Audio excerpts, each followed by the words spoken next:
Good morning, everyone. Welcome to this week's weekly mini. I'm Carolyn, your host.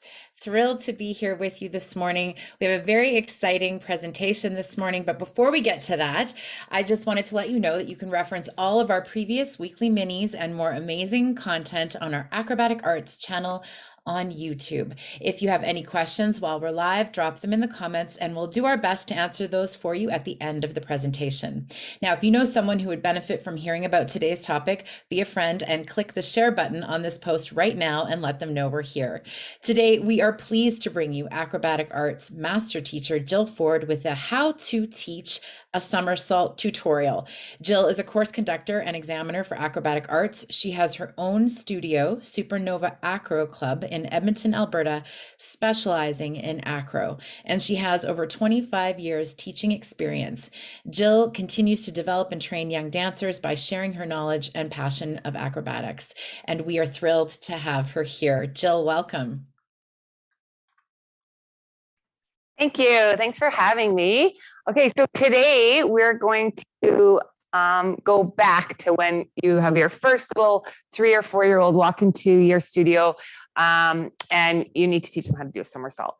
So I have a very, very special guest today, Miss Kyla. Come here, Kyla. Kyla just turned 5. She was in our preschool acro program this year for the first year. So she is going to help me demonstrate today, aren't you? Yeah. Okay. So we're going to get right to it. Kyla, why don't you go on the mat here? And we're just going to talk about the different positions that you need for that somersault. So Kyla, can you sit on the mat here, face the camera? Perfect. And you're going to show everybody tuck position. So we're going to get really, really tight. Can you show us tuck? Yes. So notice her head is in, her elbows are in, and she's tight and she's squeezing. And now she's going to show me pike. Yes. And we're going to show me tuck again. So fun little exercise you can do, and pike. And this is right out of our amazing acrobatic arts syllabus. This is in the primary. I'm going to be talking about the preschool to about level 1. And we might even show the level 2 forward roll today as well. Just so you can see the progression of once they master that somersault, what's next. Okay. So we're going to sit up really tall. We're going to show me tuck again, tuck. And pike. Amazing. Okay, now we got to get that rolling feeling. So we're going to show everybody the rock and roll. So Kyla's going to go back to that tuck we just practiced, and she's going to rock right back onto her shoulders and back up. And right back up. Good. And she's going to see how high she can get on her shoulders and back up. And this takes a lot of core strength, especially for the little ones. Usually when they first do this, Kyla's had lots of practice this year, so she's very good at this one. They'll do it, and then, the legs will come apart or they'll fall over. So you really want to get them squeezing and trying to start and finish in that exact same nice tight tuck position. But she did a really good job of that. Okay, so now we're going to take it a little bit harder. So we're going to do it from standing. Can you jump up? So she's going to have her arms really strong. She's going to roll back and grab her knees and then sit back up without using her hands. Let's try that again. Go. Sit back up and then shoot your arms forward. Good girl. And then we're going to try to keep working so she can get her feet together when she stands up. I wonder if you could try that. Do you think you could glue your feet together when you do it? Okay, let's try it. Go. Can you glue those feet together? Oh, she did it. So another fun thing you can do, you can get them to get their glue out and glue their feet together and then squeeze them together. But she didn't even need to play that game. She just did it. So high five. Good job. Okay, so that is your rock and roll. Now let's add the roll. I think she's ready. So let's go down to the end.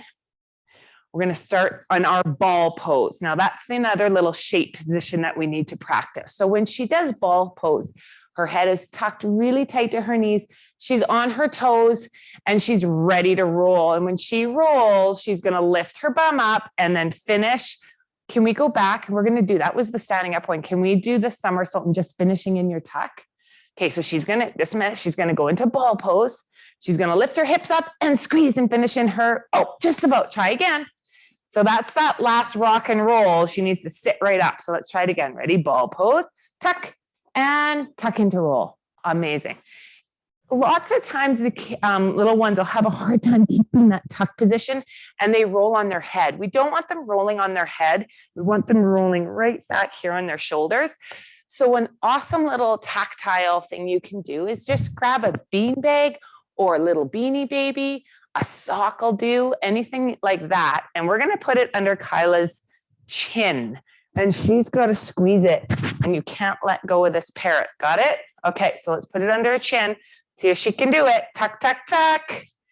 She did it. Awesome. So that's fun for them to try, and it really gets them tucking.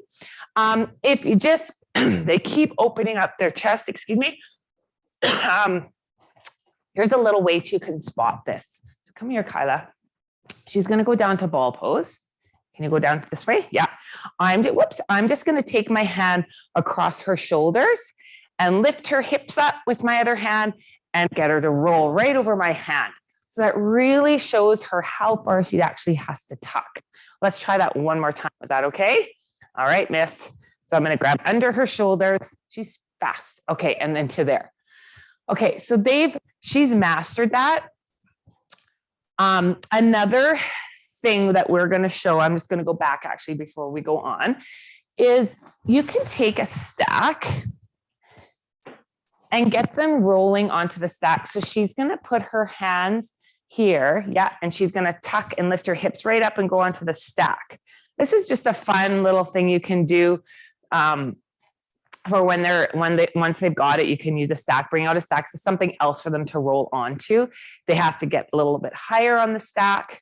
Okay, so that's a fun one to go with the stack too. All right, so Miss Kyla's got her.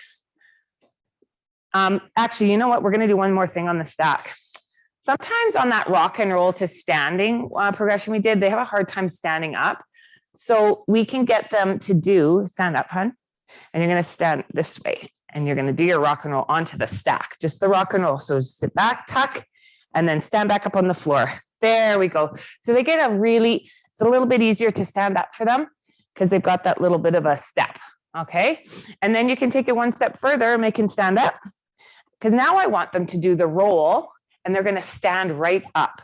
They've got that somersault now landing with their knees. So now we're going to do the somersault and you're going to land over here, stand up. So she stands right up off the floor and it's easy for her to get up. Let's try that one more time going this way. So she's going to have those nice strong hands. She's going to go down to her ball pose and up now. So she's working on that next progression, which is the standing up. Are we ready to do it on the floor? Okay. So remember that pike position that we talked about in the beginning? Can you show them the pike again on the floor? Okay, so we're going to lay back onto our back, Kyla. And can you get your ankles right over your head with straight and pull them to your, let's grab your ankles. Good girl. And we're going to pull them to our toe. Squeeze your legs, squeeze, squeeze, squeeze, squeeze. Okay, whoops. And let's try that again. So just squeeze. That's it. So this is what, teachers, we want to see now on the roll, in the middle of the roll. That's called the forward roll now. So that's just the progression after that somersault. I'm just giving you a little bit more once they progress past the somersault. Okay, so jump up. We're going to show that one now. So we're going to grab those ankles. We're going to roll and grab your ankles. Ready, go. And finish. We're going to finish on the floor. So let's try that again. So we're going to start up nice and strong. We're going to roll and then we're going to finish with our ankles. Grab them. Yes. Try it again. So she's going to grab the floor, then do this. Yeah, you can grab the floor first, Kyla. She's doing it a little extra hard. She's starting with holding her ankles. Run back. We're going to start here. Start up nice and strong. Good. Really strong. Go down. Now push. And then grab your ankles at the very end. Good job. Okay. So that's just the next progression. And then the final one would be standing right up that she already showed you. So let's do that one. Ready? So stand up nice and tall. So we're going to grab the floor. No, grab the floor. And then try that again. So we're just going to go here. We're going to go to here. Where's our bubbles? And we're going to push and go to roll. Go push and then stand up. Good girl. Now let's do the standing up one. Ready? So you're here. Grab here. Grab the floor and push. And then stand up. There it is. And then we're going to get that glue out because she stood up with her feet apart. So we've got to get that glue. Do you remember that glue to stand up? Now, another really great thing, another use for this is a lot of times when they do the forward roll, one leg goes before the other and they go off one foot. That's very common. So bring out your little sock or your bear and put it between their ankles. Now they've got to squeeze it and not let go. Ready? Hey, good girl. Okay, so that gets them really squeezing their feet together. They can do it again with that parrot. Now, can you do the standing up one? So Kyla, you're going to start up really strong. Ready? You're going to roll, legs straight, and then bend them, stand up, feet together, squeeze. That's it. Okay, very good. My last and final little fun thing you can do with these little ones to make acrocross a little more interesting and fun with these somersaults is you can bring out a balloon. Every kid, every child loves balloons. So Kyla, you want to go the little one or the big one? The big one. Okay. So she's going to throw the balloon in the air, do her somersault, and see if she can catch it. Grab it. Oh, so close. Okay, let's try again, Kyla. A balloon is not going to hurt anyone. It's safe. And grab it. Oh, so close. Okay, so you can see how that would create some pretty big excitement and fun for the kids once they get that somersault, their celebration to play with a balloon with it.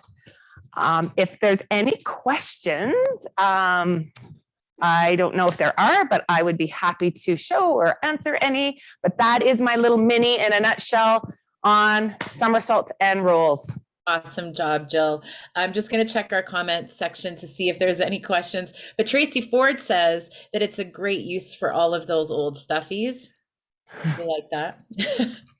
Teachers, as I always like to say, we have our master teachers here. And as you can tell from Miss Jill, what we love so much is her expertise, but the plethora of ideas, drills, props, and things that can come into play that can expand your horizons in terms of the opportunity to teach and to help your students progress through the skills and drills. So maybe this may be a cue for a future weekly mini, but Ainsley from Scotland asks if there's a best way to teach a back roll. Maybe we'll have to hold that one. We'll have to maybe hold that one for our next weekly mini, Ainsley, when we have Miss Jill back. Yes, I would love to do that. That's good idea. We'll do the backwards roll. Yeah, we love it. Thanks for that idea, Ainsley. Chelsea says, awesome job, Kyla and Jill. And that was great from Jennifer. So I don't think we have any other questions. The one thing that I was curious about is, and maybe other people feel the same, or teachers like yourself who've been teaching for a while, you know, when we talk about cartwheels, how some kids come in and they've been practicing them in the field at school, in the playground, at home, and things like that. Do you see that with cartwheels as well? Or pardon me, with forward rolls is the formal term, but somersaults as well? Like, do you mean like with not the best technique? Sure, like they've been playing, like, or maybe it's progressed over time that kids aren't playing with those different things anymore. Like when they come in to your class at the beginning and they can already do a cartwheel, maybe with improper form, but they're already experimenting with those things outside as young children. Do you find that with our young kids now that they're doing that, or is there less of that when they come into class? I would say there's less of that on a majority, on a bigger scale, definitely, because there's just so much sitting, especially with COVID and everything else. I am starting to see it change a little bit in the positive side of things, that they are getting more active, but it's still on the other side of things. But yeah. Right. So I would say that our acro dance primary, also our preschool classes, are a great opportunity, no matter what your child's long-term goals are for physical activities, for sport. It really sets them up for using all sorts of different kinds of I guess you could call it like not just gymnastics and acrobatics, but just to learning to use their body, building muscle strength, flexibility, all those things that apply to just their young lives and keeping them active as they get older. So I don't have any other questions for you, but that was awesome. Kyla, you were an amazing demonstrator. Do you mind getting up and giving us a bow? And maybe Miss Jill can talk so the camera pulls to you. Okay, here we go. Kyla, can you wave? She's in her first year of acro, so she's done amazing this year. She's even got a cartwheel already, don't you? Yeah. Wow, we are thrilled. Thank you so much, Kyla, and thank you, Miss Jill. A very, very popular edition of our show, our weekly mini. So let us help you continue to be the most popular teacher in the studio with skills in teaching acro dance.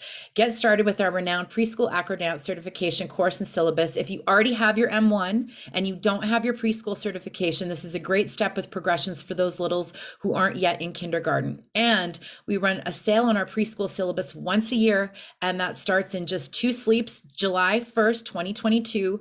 You get 15% off our digital syllabus. More information on the Acrodance Preschool Certification app and digital syllabus can be found on our website at acrobaticarts.com. I will put a link in the comments while we wrap up here. Thank you again so much, Miss Jill. Thank you, teachers, for joining us for this weekly mini. Join us next week when we present Acrobatic Arts Company Principal Sandra Elliott talking to us about the Assistant Teacher Program. Let your studio owners know. We will see you next week. Thank you, everyone. Bye.